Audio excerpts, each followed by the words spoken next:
I had a recent live stream, and Dennis Rodman's name came up, of course, in relation to to Draymond Green, and the conversation took an interesting turn.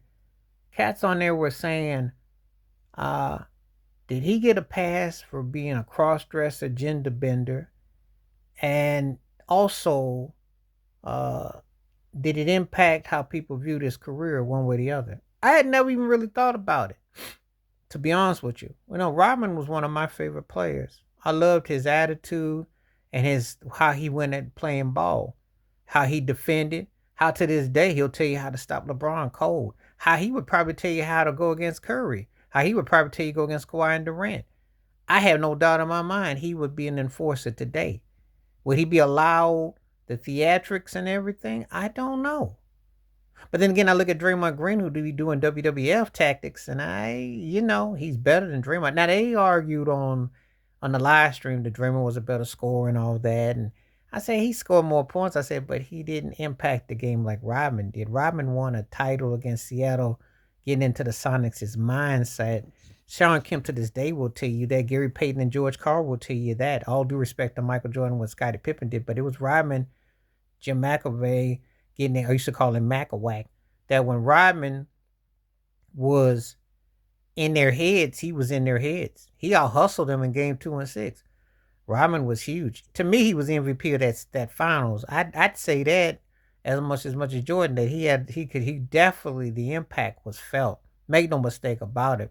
The first year they got him in what I consider still the arguably the most lopsided trade in NBA history for Will Purdue and a pack of Now-Laters and a Capri Sun pack. He really, because the Spurs hate him so much that they traded for Will Purdue. I mean, are you kidding me? Dennis Rodman. Now, the elephant in the room: cross dress, gender bending, pros and cons for him. He was hugely popular. He kept himself in shape. The thing about it is, and this is where Scottie Pippen has got to be better, because they bring in someone who's larger than him in personality. Scottie never just really had that cachet. Jordan did, Rodman did, Scottie didn't. Scottie never really did could cash in on a personality. He was kind of just ho hum like Charlie Brown, like boom, boom, boom. And that, the marketing, the whole nine. So that's how it was. But even Tony Kukoc came over with a splash. Just saying. But he was respected as a player, but he didn't have it. But the Rodman thing, do I think it impacted?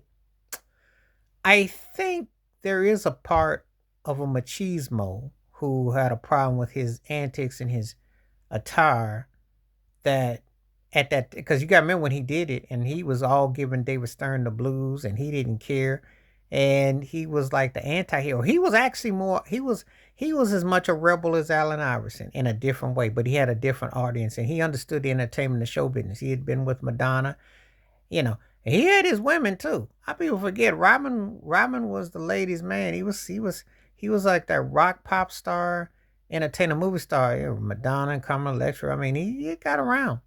I still remember Cindy Crawford was all her eyebrows, but almost did a 360, almost did a flip flop.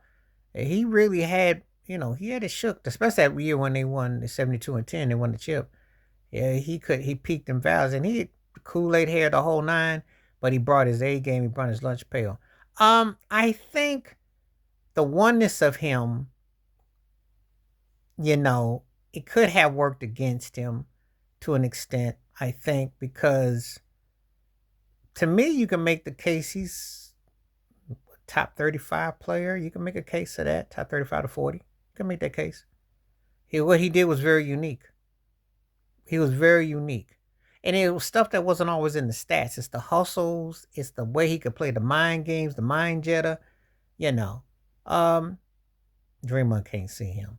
But they're asking me about the clothing attire. Well, he married himself with the bride, the gown and the whole nine. His antics was over the top. He was hilarious, but he fit. I mean, Phil Jackson loved him. I mean, he fit. He was that cat that he outworked everybody. No one outworked him, and he was a true soldier and what have you. Now, was he a four-core forerunner for what you see some of the guys that how they dress in attire? It was a different thing because his was still coming from a rebellious perspective. He was a rebel, but it came out where his uncle didn't like him cross dressing and he made alluded to it, but Rodman was always like Rodman, interesting persona and one of those kind of cats that, you couldn't really quite fully peg, but he definitely had his own bit. He beat to his own drum. So I do think in some part it may have caused where people rank because they think the antics and the just rebounding. But if they look at what he did as a mentalist, he's one of the smartest players to ever play the game. And he would be in my top 25. I can make a case for top 20. I could. His oneness was dominant. When you can beat someone mentally and you get up under them physically, that's a coach on the floor. Did the clothing work against him? I think in some circles. I think in black culture. I think definitely machismo. People are quick to think he's a freak and write him off and kind of be indifferent to him. But if you really paid attention to Rodman, you go from the Pistons, Spurs, and the Bulls. He's one of the best free agent moves and trades that, much as I can say it about the Shaquille O'Neal from Orlando, LA to Miami, it's the same as I could say about, LeBron going to Cleveland and then Miami, and then from Miami to Cleveland. If you're going to talk about that, he belong in that as an impactful pickup. Yes. Yes. Yeah. Very impactful pickup. Like Moses Malone going to Philly. Impactful pickup, no doubt. Because Rodman was such an integral part. He wasn't a side piece. He was really one of the main cogs in the machine. And Jordan them didn't forget Orlando hosting Horace Grant out of there like a trophy, like he would miss won a pageantry. Rodman didn't let it forget it either. He outworked everybody. He came. He was something else. Anyway, please like, subscribe, welcome thoughts, comments, and I do respond. Thank you. Wash your hands. Keep your mind clear. Watch out for another shitter if you like. Stay safe, stay blessed, stay woke, stay free, stay true. I like questions that make you think because this one was really a great question. Props to RC. And it was really debatable. It was getting kind of, because they said, well, how come y'all didn't hold Rodman to that? And I said, well, because Rodman was so great at what he did. We used to flamboyant artistry and stuff, but if you're great at what you did, we looked the other way. We didn't really think about it because Rodman was Rodman. He was always on his own beat, but he was great at what he did. And it's not like Draymond.